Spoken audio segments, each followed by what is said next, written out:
আসসালামু আলাইকুম dear audience, কেমন আছেন সবাই? আশা করি সকলেই ভালো আছেন। ফার্মা ক্যারিয়ার বিডি চ্যানেলটিতে আপনাদের সকলকে স্বাগতম জানাচ্ছি।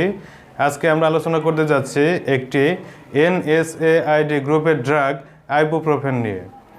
আজকের এই ক্লাসে থাকছে আইবুপ্রোফেনের বিবরণ, কার্যপদ্ধতি, সেবনবিধি, পার্শ্ব প্রতিক্রিয়া, গর্ভাবস্থা এবং স্তন্যদানকালে এর ব্যবহার, সতর্কতা এবং সাবধানতা ইত্যাদি বিষয় নিয়ে আজকে আমরা আলোচনা করবো ইনশাল্লাহ। এবং যারা ফার্মা ক্যারিয়ার বিডি চ্যানেলটিতে আজকেই নতুন এসেছেন, আশা করি চ্যানেলটি সাবস্ক্রাইব করবেন। চলুন শুরু করা যাক। আইবুপ্রোফেন একটি জেনেরিক নেম, যার প্যারেন্ট ব্র্যান্ড হচ্ছে Brufen. Parent company Boots UK limited, যার কান্ট্রি হচ্ছে Nottingham UK. FDA status approved generic, অর্থাৎ FDA কর্তৃক আইবুপ্রোফেন জেনেরিকটি অ্যাপ্রুভ। আইবুপ্রোফেনের অফিসিয়াল স্পেসিফিকেশন হচ্ছে BP, অর্থাৎ ব্রিটিশ ফার্মাকোপিয়া। আইবুপ্রোফেনের প্রেগন্যান্সি ক্যাটাগরি B, তবে থার্ড ট্রিমেস্টার বা ডেলিভারির কাছাকাছি আসলে এর প্রেগন্যান্সি ক্যাটাগরি হয় D। আইবুপ্রোফেনের থেরাপিউটিক ক্লাস হচ্ছে NSAID, অর্থাৎ non steroidal anti inflammatory drugs গ্রুপের ঔষধ হচ্ছে আইবুপ্রোফেন। এর ডোজেস ফর্ম হচ্ছে সাধারণত ট্যাবলেট, সাসপেনশন এবং ক্যাপসুল ফর্মে হয়ে থাকে আইবুপ্রোফেন। আইবুপ্রোফেনের স্ট্রেংথগুলো হচ্ছে 100 milligram suspension, 200 milligram tablet, 300 milligram tablet বা ক্যাপসুল এবং 400 মিলিগ্রাম ট্যাবলেট বা ক্যাপসুল হয়ে থাকে। আইবুপ্রোফেন প্রিপারেশনটি বাংলাদেশের বিভিন্ন কোম্পানি বিভিন্ন ব্র্যান্ড নামে মার্কেটিং করে আসছে।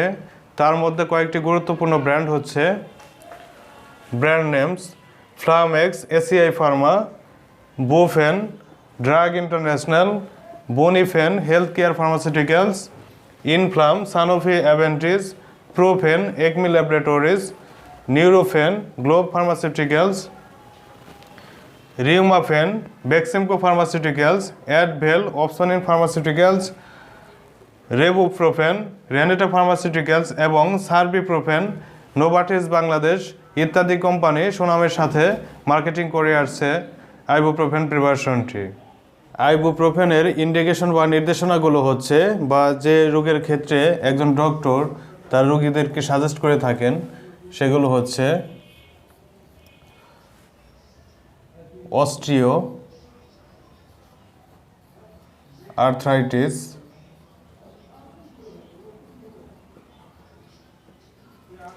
বা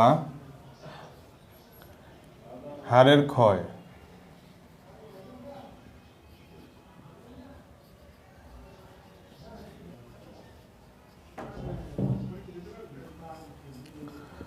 রিউমাটয়েড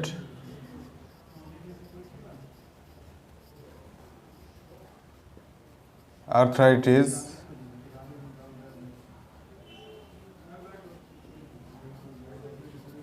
বা অস্থিসন্ধির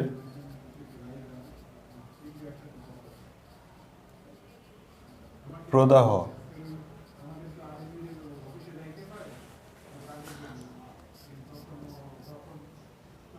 এনকাইলোজিং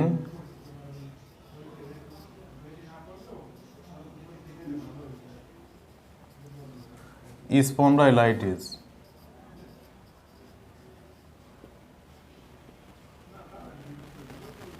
বা মেরুদণ্ডের প্রদাহ।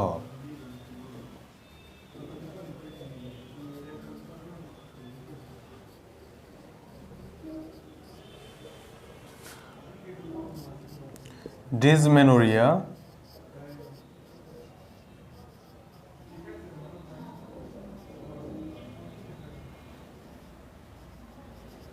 বা মাসিকের ব্যথা।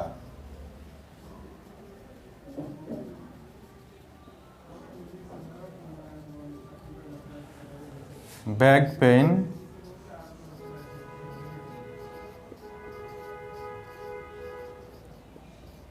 বা কোমর ব্যথা।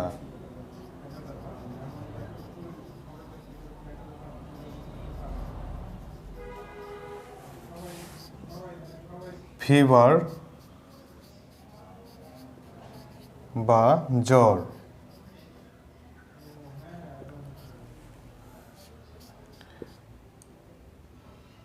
এবং গাউট আর্থ্রাইটিস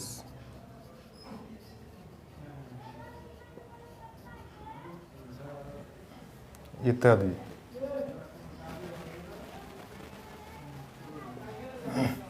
অর্থাৎ আইবুপ্রোফেন প্রিপারেশনটি যে সকল রোগের ক্ষেত্রে নির্দেশিত সেগুলো হচ্ছে অস্টিওআর্থ্রাইটিস বা হাড়ের ক্ষয় রোগ, রিউমাটয়েড আর্থ্রাইটিস বা অস্থিসন্ধির প্রদাহ, অ্যানকাইলোজিং স্পন্ডাইলাইটিস বা মেরুদণ্ডের প্রদাহ, ডিসমেনোরিয়া বা মাসিকের ব্যথা, ব্যাক পেইন বা কোমর ব্যথা, ফিভার জ্বর এবং গাউট আর্থ্রাইটিস ইত্যাদি রোগের ক্ষেত্রে আইবুপ্রোফেন প্রিপারেশনটি বা মেডিসিনটি নির্দেশিত বা ইন্ডিকেটেড।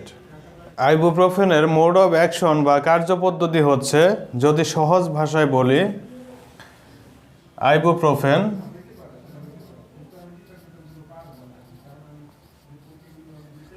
প্রোস্টাগ্ল্যান্ডিন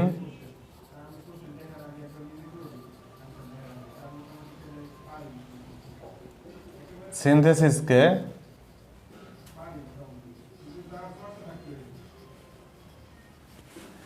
ইনহিবিট করার মাধ্যমে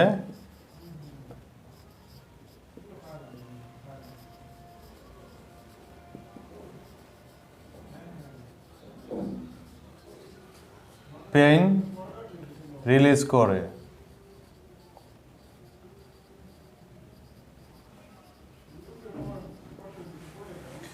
অর্থাৎ আইবুপ্রোফেন প্রোস্টাগ্ল্যান্ডিন সিনথেসিসকে ইনহিবিট করার মাধ্যমে পেইন রিলিজ করে বা পেইন কমায়।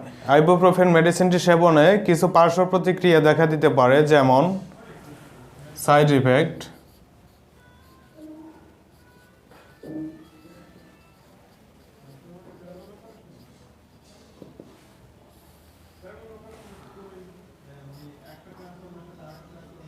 বদহজম,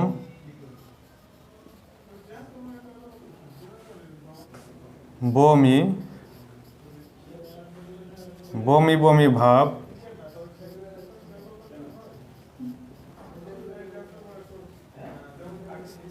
ডায়রিয়া,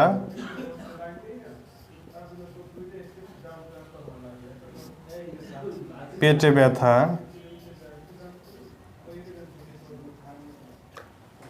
মাথা ঝিমঝিম করা,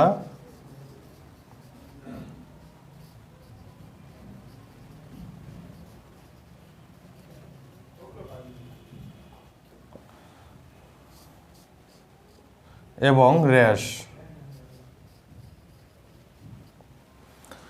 অর্থাৎ আইবুপ্রোফেন মেডিসিনটি সেবনে বদহজম, বমি বমি ভাব, বমি, ডায়রিয়া, পেটে ব্যথা, মাথা ঝিমঝিম করা এবং র্যাশ ইত্যাদি পার্শ্ব প্রতিক্রিয়া দেখা দিতে পারে।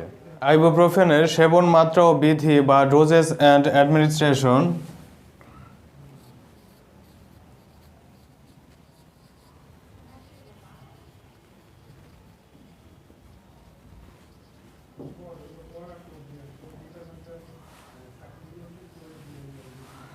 প্রাপ্ত বয়স্কদের ক্ষেত্রে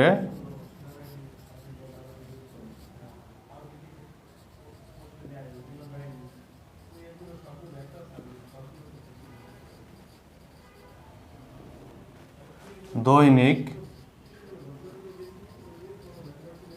400 মিলিগ্রাম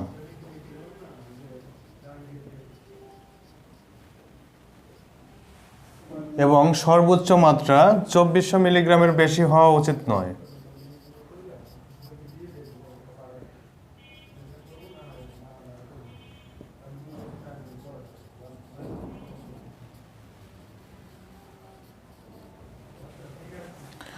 অর্থাৎ প্রাপ্ত বয়স্কদের ক্ষেত্রে আইবুপ্রোফেনের ডোজেস অ্যান্ড অ্যাডমিনিস্ট্রেশন হচ্ছে দৈনিক 400 মিলিগ্রাম, 2400 মিলিগ্রামের বেশি হওয়া উচিত নয়। আইবুপ্রোফেন মেডিসিনটি গর্ভাবস্থায় এবং স্তন্যদানকালে ব্যবহার করা উচিত নয়। আইবুপ্রোফেনের কন্ট্রা ইন্ডিকেশন বা প্রতিনির্দেশনা। যে সকল রোগীদের আইবুপ্রোফেনের প্রতি অতি সংবেদনশীলতা রয়েছে তাদের ক্ষেত্রে প্রতিনির্দেশিত বা ব্যবহার নিষেধ। এছাড়া যাদের মারাত্মক পেপটিক আলসার রয়েছে তাদের ক্ষেত্রেও কন্ট্রাইন্ডিকেটেড। ডিয়ার অডিয়েন্স, আজকের ক্লাস এ পর্যন্তই।